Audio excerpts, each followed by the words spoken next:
মাটি দিয়ে বলেছিলেন, উম্মে সালামা এই মাটির শেষই তোমার কাছে রাখো, যেদিন দেখবা রক্তে লাল হয়ে যাবে ওদিন বুঝি দিবা আমার হুসাইন কারবালাতে শহীদ হয়েছে। 100 হিজরি সনে ঘটনা ঘটবে। উম্মে সালামা বলেন, ইয়া রাসূলুল্লাহ, ইয়া হাবিবাল্লাহ, আপনি আর কারো কাছে দিলেন না, আমি উম্মে সালামার কাছে দিলেন কেন? হযরতে রাসূল হুজুর বলেন, উম্মে সালামা, আমি জানি 100 হিজরি পর্যন্ত কে বেঁচে থাকবে। আমি রাসূল জানি 100 হিজরি পর্যন্ত তুমি ছাড়া আমার আর কোনো স্ত্রী জীবিত থাকবে না। একটু মহব্বত জোরে বলেন না সুবহানাল্লাহ। হুজুর সালামার কাছে মাটি দিলেন। এদিকে 1200 চিঠি কুফা থেকে ইমাম হুসাইনের কাছে পৌঁছে গেল। হুসাইন রাদিয়াল্লাহু তাআলা আনহু 1200 চিঠি নিয়ে, আমরা তো একটা চিঠি কেউ দিলে ওই কথা রাখার জন্য পাগল হয়ে যাই, মরিয়া হয়ে যাই।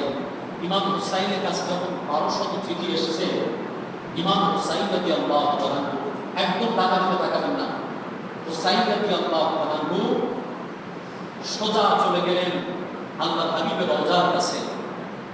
ডাক দিয়ে বলেন, নানা যান, ও নানা, আশিকে রাসূলেরা মক্কা ছেড়ে মদিনাতে আসে, আর ইমাম হুসাইন মদিনা ছেড়ে মক্কাতে যেতে চায়, মক্কায় চলে যেতে চায়, আর মদিনাতে থাকতে চায় না। শেষ বিদায় সালাম নানা জানের রওজা মুবারকের কাছে গেলেন। ডাক দিয়ে বললেন, নানা জান, ও নানা, আপনার হুসাইন আপনার কদম মুবারকে হাজির। ও নানা, আপনার হুসাইন এখন মদিনা ছেড়ে দিতে চায়। নানা, আমি হুসাইন মক্কাতে চলে যেতে চাই। এই কথা বলতেছেন, আর দুই চোখ বেয়ে অঝরে চোখের পানি পড়ছে, বেতাবের মধ্যে এসেছে। এই কথা যখন হুসাইন রাদিয়াল্লাহু তাআলা বলতেছিলেন, হঠাৎ করে চোখের মধ্যে ঘুম চলে আসলো, নিদ্রা চলে আসলো। কিতাবের মধ্যে আছে, হাদিসের মধ্যে আছে, এই সময় আমার নবী রওজা মুবারকে ছিলেন না। আমার নবী রওজা মুবারক থেকে বের হয়ে হুসাইনকে কোলের মধ্যে তুলে নিলেন। কোলের মধ্যে তুলে নিয়ে দুহাত আল্লাহর কাছে তুলে আল্লাহকে বললেন, আল্লাহুম্মা আতিল হুসাইনা সবরান ওয়া আজরা। আল্লাহ, তুমি আমার হুসাইনকে বিপদের সময় ধৈর্য ধরার তৌফিক দাও। ওয়া আজরা, এবং প্রতিদান হিসাবে আল্লাহ তুমি আমার কোটি কোটি উম্মতকে maaf করে দাও। সবরান ওয়া আজরা, সবরান ওয়া আজরা, আল্লাহ সবর করার তৌফিক দাও। আজরা, প্রতিদান দিয়ে দাও। ওই প্রতিদান হলো আমার কোটি কোটি উম্মতকে আমার হুসাইনের প্রতিটা রক্তের ফোঁটার বিনিময়ে তুমি maaf করে দাও। একটা কথা বলেন তো, আমার নবীজি, সেই নবীজি মনে মনে চাইলে আল্লাহ বহুত পাহাড়টাকে সোনা বানিয়ে দেন। নবীজি নামাজের মধ্যে যদি বলেন, আল্লাহ আমার কিবলাটা বাইতুল মাকদাস না হয়ে যদি বাইতুল্লাহ হতো, আমার আল্লাহ বলেন, হুজুর আপনার আর 2 রাকাত পড়া লাগবে না, 2 রাকাত বাইতুল মুকদ্দাসের দিকে ফিরে বলেছেন, এক্ষুনি আপনি ঘুরে যান, বাকি 2 রাকাত আপনি কাবার দিকে ফিরে বলবেন। এই যদি নবীজি মনে মনে চাইলেই আল্লাহ কবুল করে, আমার নবীজি জানতেন যে হুসাইন কারবালাতে শহীদ হবে। সাহাবায়ে কেরামকে বলে গিয়েছেন, ও সাহাবীরা, 61 হিজরিতে আমার হুসাইন শহীদ হবে। এজন্যই তো হযরত আবু হুরায়রা রাদিয়াল্লাহু তাআলা যখন নামাজ পড়তেন, সিজদায় পড়তেন, আল্লাহর কাছে দুহাত তুলে বলতেন, আল্লাহ, আমি আবু হুরায়রাকে তুমি 100 হিজরি পর্যন্ত বাঁচিয়ে রেখো না। আল্লাহ, আমি 100 হিজরি সহ্য করতে পারবো না। আল্লাহ, তুমি আমাকে 100 হিজরি পর্যন্ত বাঁচিয়ে রেখো না, আমি 100 হিজরি দেখতে চাই না। এই কথা উনি নামাজ পড়ে আল্লাহর কাছে হাত তুলে কেঁদে কেঁদে বলতেন। আল্লাহর হাবিবের হযরত আবু হুরায়রা এই দোয়া আল্লাহ কবুল করেছেন। 60 হিজরিতে আবু হুরায়রা দুনিয়া থেকে বিদায় নিয়েছেন। তাহলে জবাব দেন, আমার নবীজি জানতেন আমার হুসাইন কারবালাতে শহীদ হবে। মনে মনে বললে আল্লাহ যদি কিবলা পরিবর্তন করে দিতে পারে, এই নবী আল্লাহর কাছে কেন হাত তুলে বললেন না, আল্লাহ আমার কলিজার টুকরা হুসাইনকে নির্মমভাবে শহীদ হতে আমি নবী দেব না। কেন বললেন না? একটাই কারণ, একটাই কারণ। সেই কারণটা হলো আপনার আমার মতো গুনাহগার উম্মতের নাজাতের জন্য। আর একটু মহব্বতে জোরে বলেন আমার রাসূলের কাছে বিদায় সালাম দিয়ে ইমাম হুসাইন রওনা করবেন। হুজুর কি দোয়া করলেন?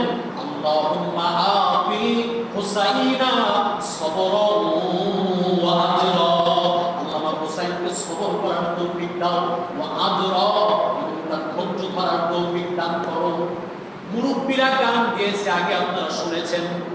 আখিরি সালাম দাও ওহে নানা জান, তোমারই হোসেন যায় কারবালা ময়দান, তোমারই হোসেন যায় কারবালা ময়দান। আখিরি সালাম দাও ওহে নানা জান, তোমারই হুসাইন যায় কারবালা ময়দান। হুজুরের কাছ থেকে বিদায় নিয়ে সোজা ইমাম হুসাইন মক্কাতুল মুকাররমায় চলে আসলেন। সাহাবায়ে কেরামকে বললেন, ও সাহাবীরা, আমি কুফা থেকে 1200 চিঠি আমার কাছে এসেছে, আমি কুফাতে যেতে চাই, তোমরা কি বলো? মক্কা শরীফের সাহাবায়ে কেরাম বললেন, হুসাইন, কুফার মানুষ দ্বিমুখী মুনাফিক, এরা তোমার বাবা আলীর সাথে গাদ্দারি করেছে, তোমার বাবা আলীর সাথে এরা নাফরমানি করেছে, তোমার বাবা আলীর সাথে তারা আলীকে হত্যা করেছে। হুসাইন, এদের মুখের কথা একরকম, অন্তরে চলে এদের আরেক রকম, এদের মুখের কথার সাথে অন্তরের কথার মিল নেই। হুসাইন, আপনি যাবেন না, কুফার মানুষ ভালো না। হুসাইন রাদিয়াল্লাহু তাআলা বললেন, এই মুনাফিকদের অন্তরে ইসলামের আগুন জ্বালাবার জন্য আল্লাহ আওলাদ রাসূলকে দুনিয়ার জমিনে পাঠিয়েছে। জোরে বলুন না সুবহানাল্লাহ। সাহাবায়ে কেরাম বললেন, হুসাইন, আপনি যদি যেতে চান আপনার যাওয়া যাবে না, আগে আপনি আপনার বিশ্বস্ত কোনো ব্যক্তিকে আগে পাঠান, তিনি যাবেন, আগে তিনি কুফার পরিবেশ দেখবেন, আপনি আগে যাবেন না, বিশ্বস্ত কাউকে পাঠান। ইমাম হুসাইন রাদিয়াল্লাহু তাআলা বললেন, আমার এই জমিনে বিশ্বস্ত একজন আছে, তিনি হলো আমার ভাই মুসলিম ইবনে আকিল রাদিয়াল্লাহু তাআলা আনহু। মুসলিম ইবনে আকিল রাদিয়াল্লাহু তাআলা তিনি ডাক দিয়ে বলছেন, হুসাইন ভাই, আমি কুফাতে যাব, আপনারা যাওয়ার দরকার নাই। ইমাম মুসলিম ইবনে আকিল ঘরের মধ্যে আসলেন, জামা কাপড়গুলো গোছাচ্ছেন। এদিকে ওনার দুইটা সন্তান, মা আর দুইটা সন্তান, একজনের নাম মুহাম্মদ, একজনের নাম ইব্রাহিম, একজনের বয়স 7 আর একজনের বয়স 8। দুইটা সন্তান ডাক দিয়ে বলছে, বাবা আপনি কোথায় যান? জামা কাপড় গুছিয়ে কোথায় যান? মুসলিম ইবনে আকিল রাদিয়াল্লাহু তাআলা বলছেন, বাবা আমি কুফাতে যাচ্ছি, আমার ভাই হুসাইনের প্রতিনিধি হয়ে যাচ্ছি। ইমাম মুহাম্মদ ইব্রাহিম বললেন, ভাই বাবা আপনি আমাদের কার কাছে রেখে যাবেন? আমরাও আপনার সাথে যেতে চাই, আমাদেরকে আপনি রেখে যাবেন না। এই দুই সন্তানের কপালের মধ্যেও শাহাদাত লেখা আছে। ওই কুফার প্রান্তরে, ফোরাতের প্রান্তরে এদের জন্য মালাকুল মউত অপেক্ষা করছে। এরা কেন মক্কাতে থাকবে? দুইটা সন্তানের হাত ধরে ইমাম মুসলিম ইবনে আকিল রাদিয়াল্লাহু তাআলা বের হলেন। দিন যায় রাত আসে, রাত যায় দিন আসে, হাঁটতে হাঁটতে হাঁটতে হাঁটতে কুফার প্রান্তরে উপস্থিত হয়ে গেলেন।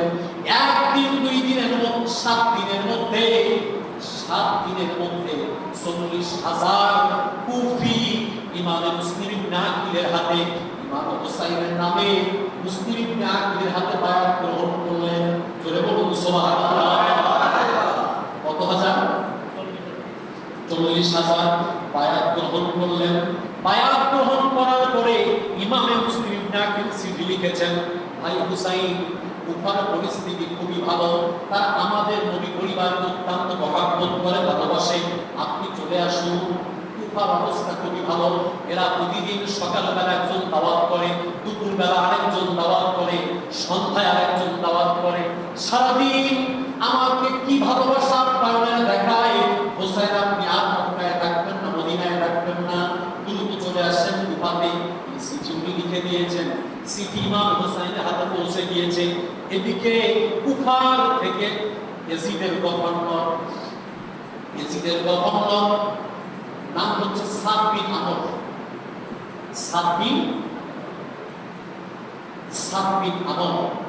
আমর বিন সাদ, এ ছিল সাদ বিন আবি ওয়াক্কাস রাদিয়াল্লাহু তাআলা আনহু, জান্নাতি 10 জন সুসংবাদপ্রাপ্ত সাহাবী। তাদের একজন হচ্ছেন সাদ বিন আবি ওয়াক্কাস। এই সাদের ছেলে আমর, এই ছিল ইয়াজিদ বাহিনীর কারবালা হত্যাকাণ্ডের প্রধান সেনাপতি। ইতিহাস কল্পনা করা যায়, 10 জন জান্নাতি সার্টিফিকেট প্রাপ্ত সাহাবীর একজন সাদ বিন আবি ওয়াক্কাস, তার ছেলে আমর, সে ছিল কারবালা হত্যাকাণ্ডের প্রধান সেনাপতি।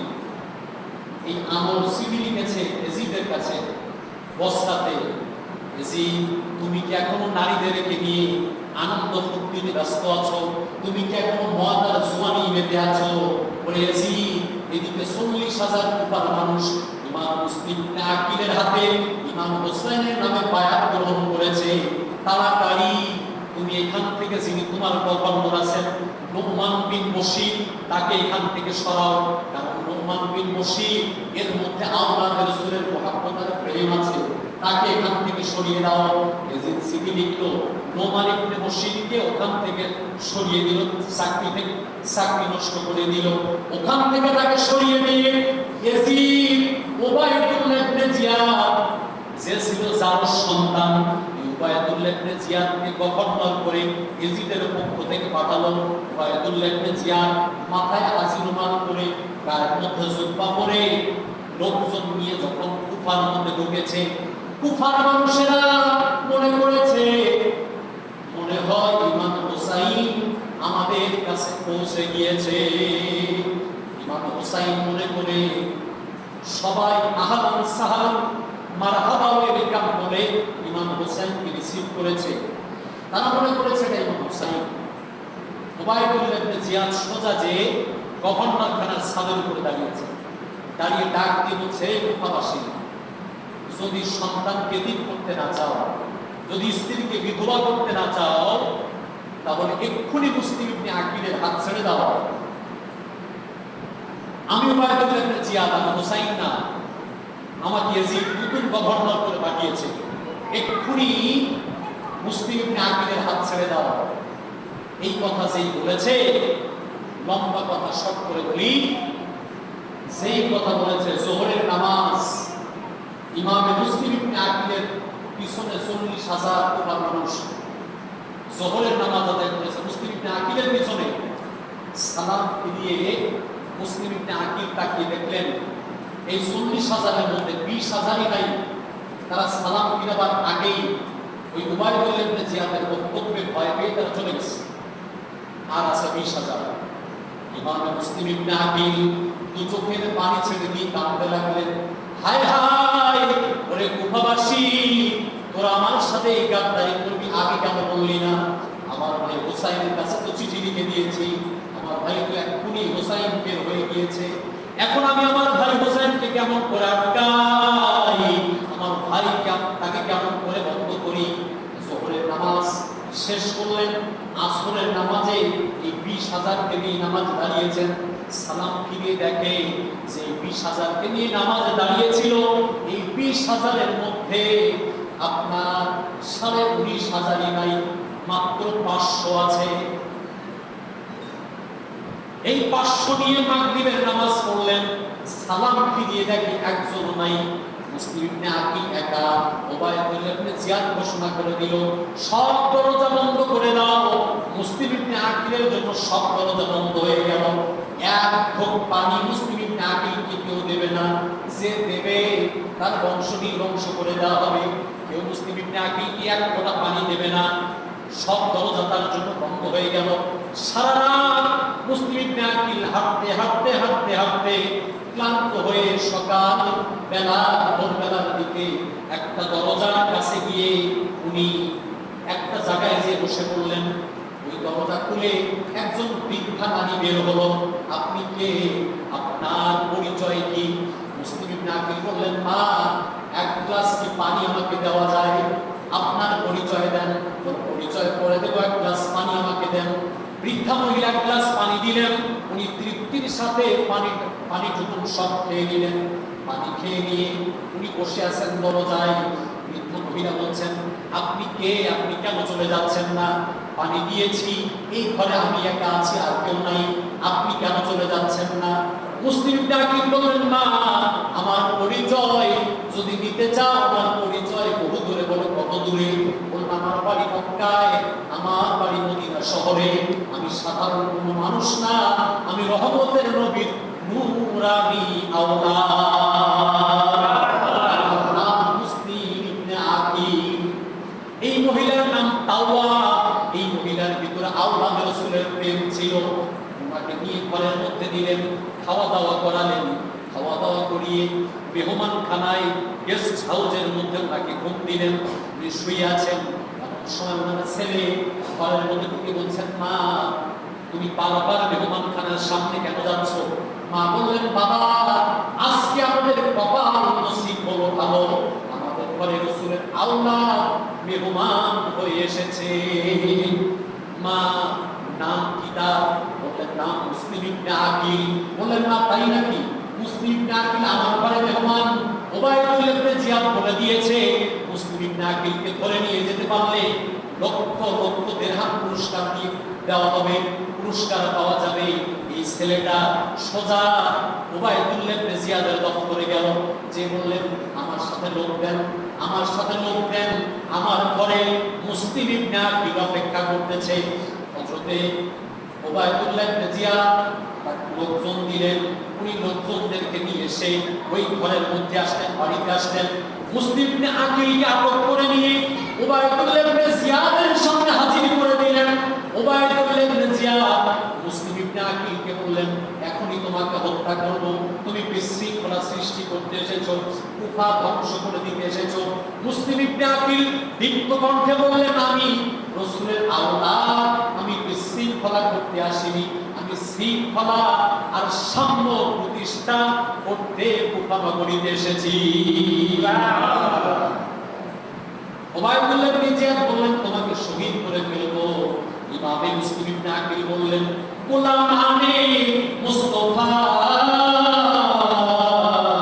জানবে नहीं करते ऐसे कर सू जाए उस परवाह नहीं करते। আমি নবীর আওলাদ, সির ছেড়ে দিতে জানি, গলা দিতে জানি, আমার তাতে কোনো পরোয়া নাই। মুসলিম ইবনে আকিল নিচে তাকিয়ে দেখে যে 40,000 আজকে দুপুরবেলা তার পিছনে নামাজ আদায় করেছিল, সবাই নিচে চোখ মুছতেছে, কান্না করতেছে।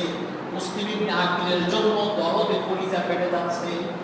মুসলিম ইবনে আকিল ডাক দিয়ে বলছেন, রে কুফাবাসী, তোদের মতো মুনাফিক, তোরা এত বড় মুনাফিকি করবি, আমি জানলে আমার ভাই হোসাইনের কাছে পত্র লিখলাম না, আমি শহীদ হয়ে যাব। 4টা দাবি তোদের কাছে রেখে গেলাম, যদি পারিস আমি মুসলিম ইবনে আকিলের তরফ থেকে 4টা দাবি তোরা পূরণ করে দিস। 1 নাম্বার দাবি হলো, আমার ভাই হোসাইনের কাছে তো আমি আগেই চিঠি লিখে দিয়েছি, যদি পারিস আরেকটা চিঠি লিখে আমার ভাই হোসাইনকে মদিনার এই কুফা নগরীতে আসতে বাধা দিবি। 2 নাম্বার হলো আমার কিছু ঋণ দেনা, মানুষের কাছ থেকে কিছু ঋণ নিয়েছি, এই ঋণগুলো যদি তোরা পারিস শোধ করে দিবি। 3 নাম্বার হলো আমার 2টা কলিজার টুকরা মা মরা সন্তান আমি কুফা নগরীতে দিয়ে এসেছিলাম, এই 2টা সন্তান কাজী সুরাইয়ের কাছে আমানত আছে, আমার 2টা সন্তানকে যদি তোরা পারিস মদিনা রাস্তায় তুলে দিবি।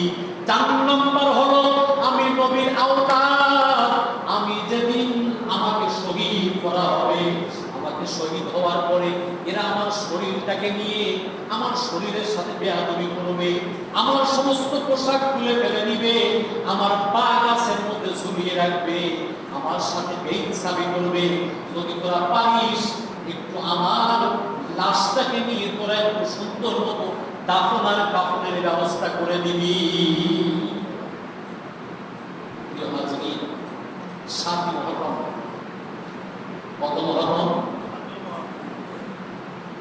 গেছেন কত মহরম? 7 মহরম। ইমাম হুসাইন মদিনাতে ঢুকলেন, কুফা নগরীতে ঢুকলেন, কুফাতে ঢুকলেন 7 মহরম। সব বাদ দিয়ে দিলাম, 2 সন্তান মুহাম্মদ ইব্রাহিম তাদেরকে হত্যা করা হলো, ইমাম মুসলিম ইবনে আকিবকেও শহীদ করা হলো।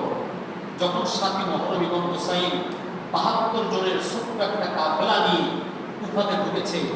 9 মহরম রাত যখন গভীর, এই 7 মহরম থেকে 7, 8, 9 3 দিন ফুরাত নদীর পানি বন্ধ করে দিয়েছে। যেই ফুরাতের পানি জন্তু জানোয়ারেরা খাওয়া খেত, সেই কুফার সেই ফুরাতের পানি নবীর আওলাদদের নসিবে নাই, পানি বন্ধ হয়ে গিয়েছে। রাতের বেলা 9 মহরম জুমার রাত, পরের দিন শুক্রবার জুমার রাত্রি ইমাম হুসাইন সমস্ত তাঁবুর মধ্যে সব আপনার পাতিগুলো নিভিয়ে দিলেন।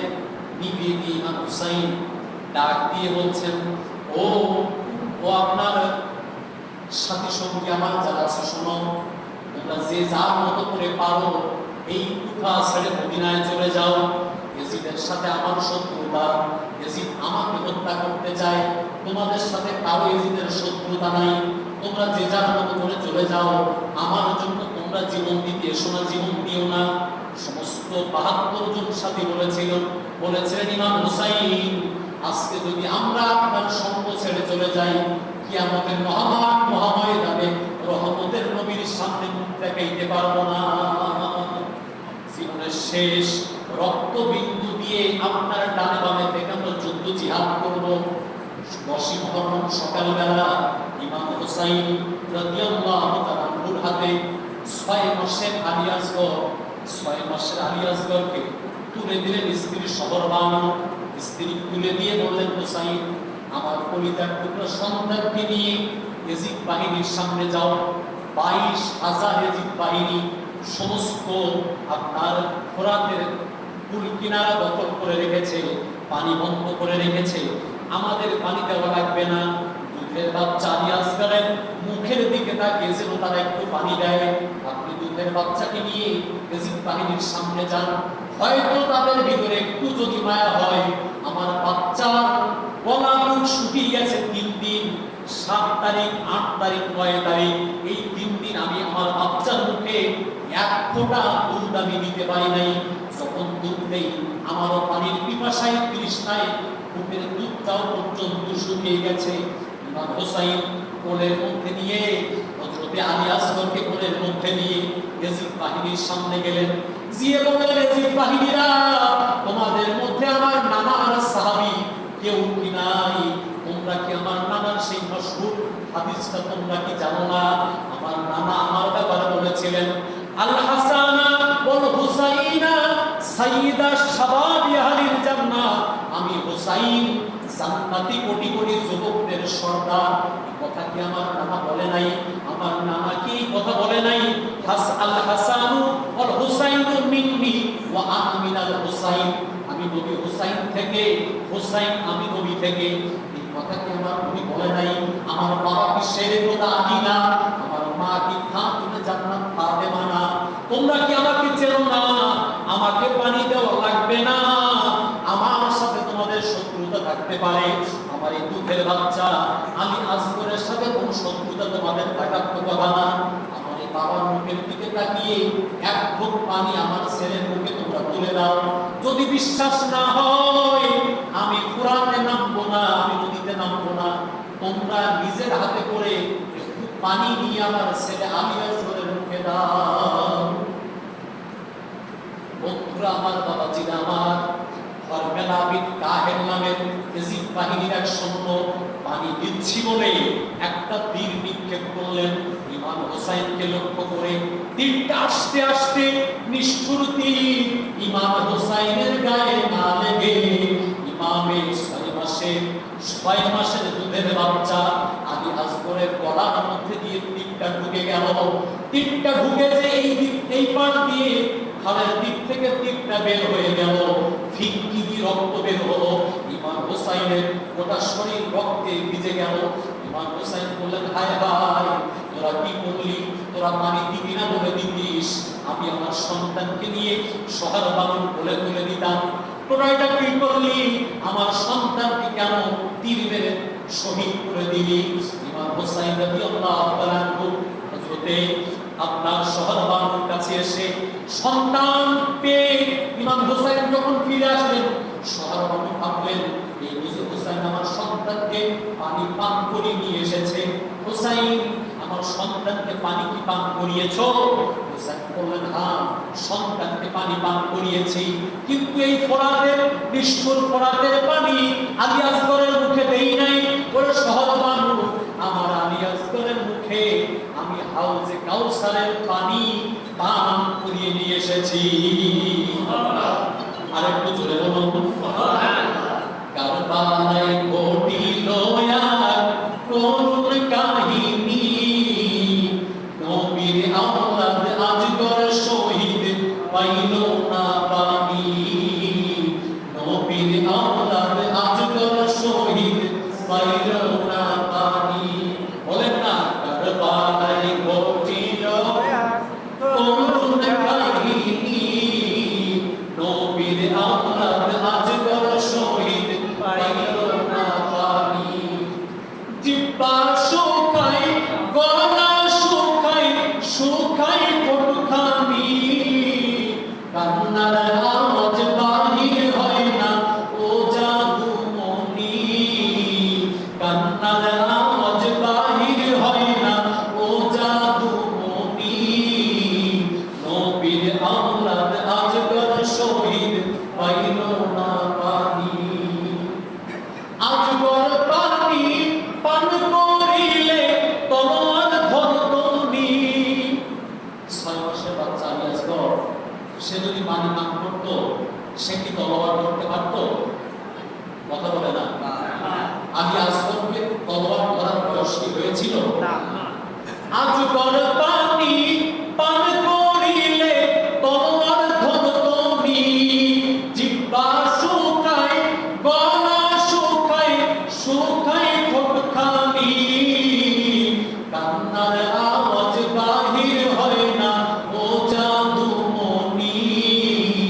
কান্নার আওয়াজ বাহির হয় না ও জাদুমণি।